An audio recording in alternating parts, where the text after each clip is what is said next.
let's talk about New Year's, and let's talk about New Year's wishes. I want you to say one wish for your family, and one wish for your friends, and one wish for yourself for the new year. What's something that you're hopeful for that you want to see happen? So for our family, I wish that we don't fight too much and get all along and be happy and nice and all hang out and have a super fun time.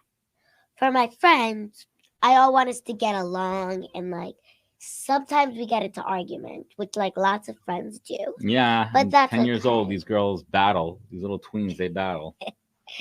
And I just want us to all get along and have a happy birthday. For me, I wish to just have a great year and to be good at school and to be like nice and kind. And yeah.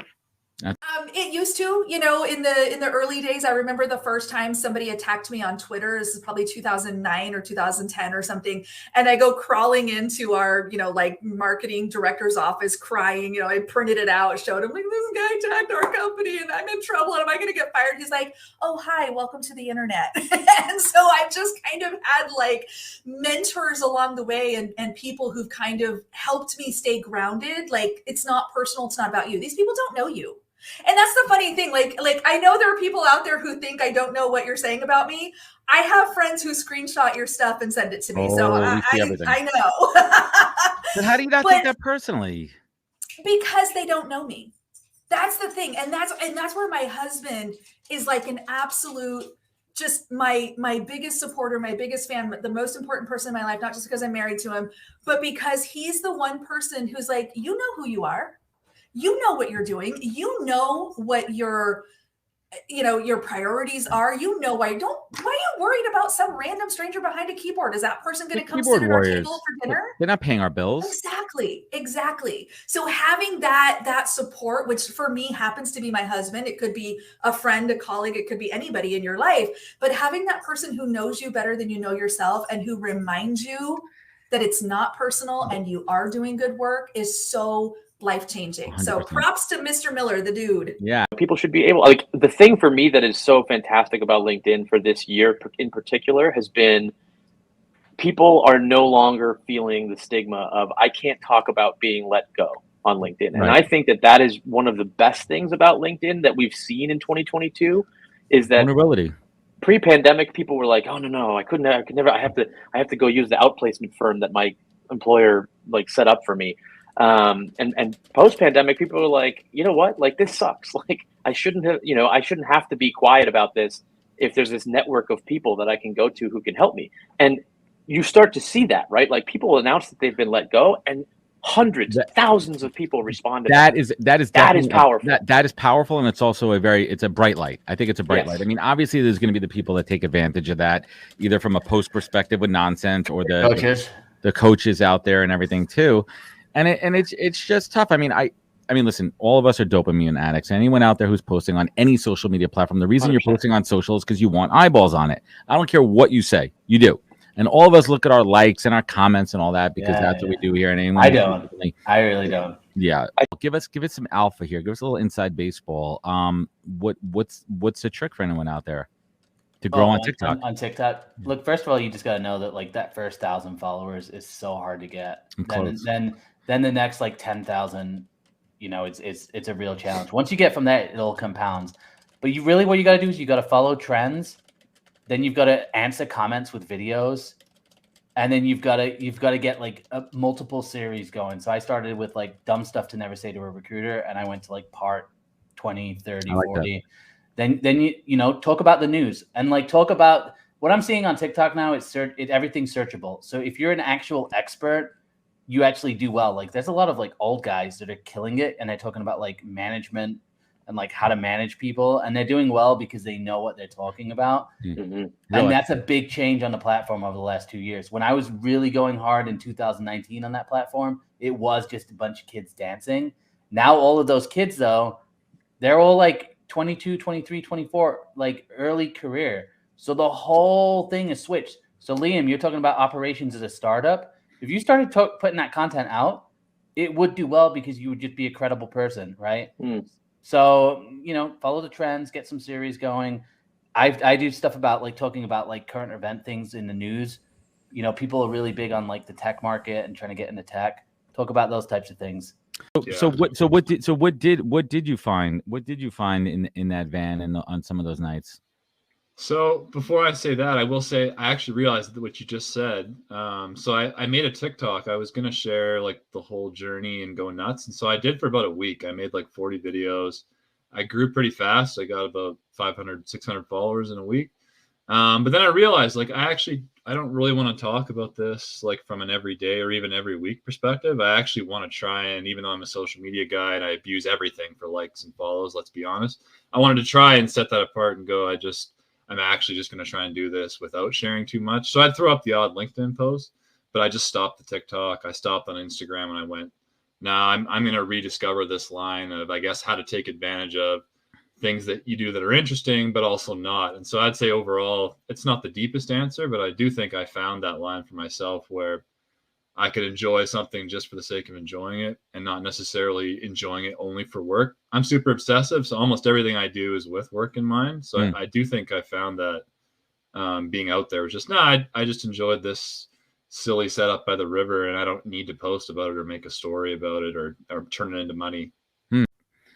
Keep yourself positive. I didn't mean to make such a strong shift there, but how do you keep yourself positive to head into the new year and really truly be in that spirit as best as possible for your daughters, for your family? Yeah, I mean, I think this is gonna sound trite, but like gratitude is the attitude. And I don't have, someone said to me yesterday, I've survived 100% of my bad days. And I stopped myself in the tracks. I was interviewing this person. I was like, yeah, me too. That's a good one. Like, we all have, we're here. So I want to be a giver of love and as much light as I possibly can, and positivity and some good humor. And in order to do that, like, I need to make sure that I'm good, that I'm in a good place. And the only thing I have no control over anyone else. And I certainly have no control over the world or other people's health and wellness. I just put out good vibes and hopefully, the universe takes care of all of that. But I think to answer your question, I have 2 little ones right now, that need me and their other mom. And that's really all that matters. That's like it. It's so powerful too, because we get caught up in so many things happening in the world that are out of our control. And you look at the atrocities and all the bad stuff out there. And then I come home to this and her brother, and it's like, life is good. And that statement that you made before is so true. We've all had worse days. We've all had those worst days. And if you wake up the next morning and you're still there and you're still alive and you wake up breathing, then life is good. But I want to talk a little bit about the younger employees. And this has always been my kind of, I believe in hybrid, and I believe in choice, trust, and options. That's kind of like my talking points there. But what I think the younger generation are the ones that are getting hurt by this, and because they miss that mentorship, the ability for you and I to have that conversation in the hallway, for you to pull somebody aside, for someone new to a company or the workforce to be in that meeting and see that senior level executive present, and the body language, and see how they're commanding a room and how they're interacting. Like, that's the part that's missing, in my opinion. And it's going to go to waste. That is different. It's changed. I don't know if it's missing. I just think things are, there are no best practices now. Everything is brand new. And so we're trying different things out. Everyone, whether or not it's RGA or Vayner or, Schmainer, it doesn't really matter. That's my company, Schmainer. Yeah, don't give it away.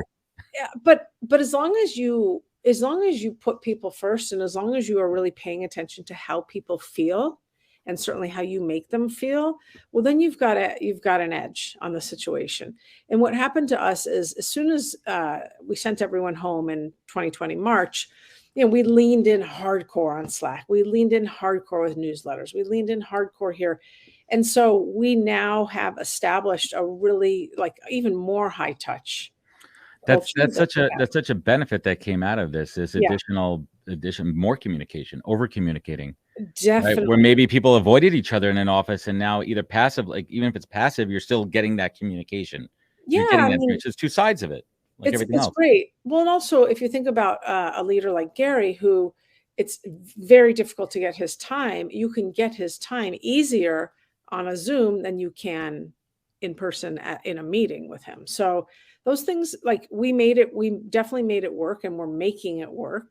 But that's what it's all about. Like, we're lucky enough to be in a profession where we have fun in what we do. And that's part of the job, because we're connecting and building relationships. And you've picked your life to work towards a long-term goal that you want to accomplish. And it should be fun for you to kind of make those steps and make those kind of transitions into that. So when you think about the long term, the short term isn't a big deal. You know, if you gotta, grind it out for a day or two doing things you don't want to do, but you know why you're doing it, it doesn't really feel like work. It's like, oh, it's just part of my training, part of like boot camp. I always say that too. I go, babe, for all those trips I'm down in Miami, there's those days that I'm literally just glued behind my computer, grinding and sourcing and recruiting and like building the business. So there's a balance to each. But the point I was going to make there is the fact that we both have, and a shout out to Randy and Alona, that like they have our back because they know that we're focused. They know we're doing it for the greater good. We're doing it for the family and to set us all up for success. Yeah, I mean, I'd be nobody without my wife. I'm not gonna. You and I would be living together in an apartment in Brooklyn somewhere, up to terrible things. It would be so bad. We'd probably be doing something similar to what we're doing now, but we'd be bad at it. It would be terrible. I'm a much better human being because of her. A better husband, a better father, a better volunteer. I'm everything that without her, I'm nothing. So if you're watching this, Randy, thank you so much for everything you do for us. You keep our family together. You keep me together. You inspire me to be a better human. And, she's the yin to my yang. We're pretty much opposites in a lot of things, honestly. The things were like kind of like the way we approach stuff, the way we think about things. That's good sometimes. Yeah. Also, sometimes it causes some conflict, but oftentimes it's like I get both sides of the coin then. So I can we can grow and see how people who aren't like us are thinking and acting.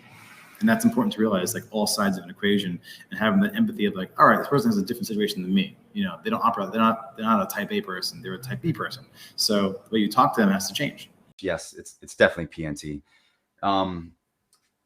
Again, obviously nobody was there. Nobody knows necessarily, but where this started in Miami, off of a name. Comes back to Miami. Really. And then us just floating this to actually putting time on the calendar and brain power towards this, and then getting awesome people like Chris, who you just had, supporting us to help us with with partnerships and getting into the conversations that get us into just enough trouble.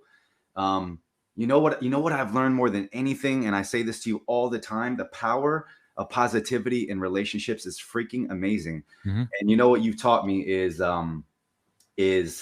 you, and I mean this sincerely, from the person that you open the door from at Starbucks to the person that opens the door for you at wherever venue you're going. You never know what any relationship that you create, where it'll go. And it might not go anywhere, but it might go to the stratosphere. Right. And so it's just amazing that I'm open to so much more than I've ever been to, because before I was a little bit of a senile pessimist within reason in terms of people. So you've brought me back to a place where I believe in people and the power of relationships. And to see the good in people too. I mean, I'm a natural cynic, and first of all, thank you. I appreciate that.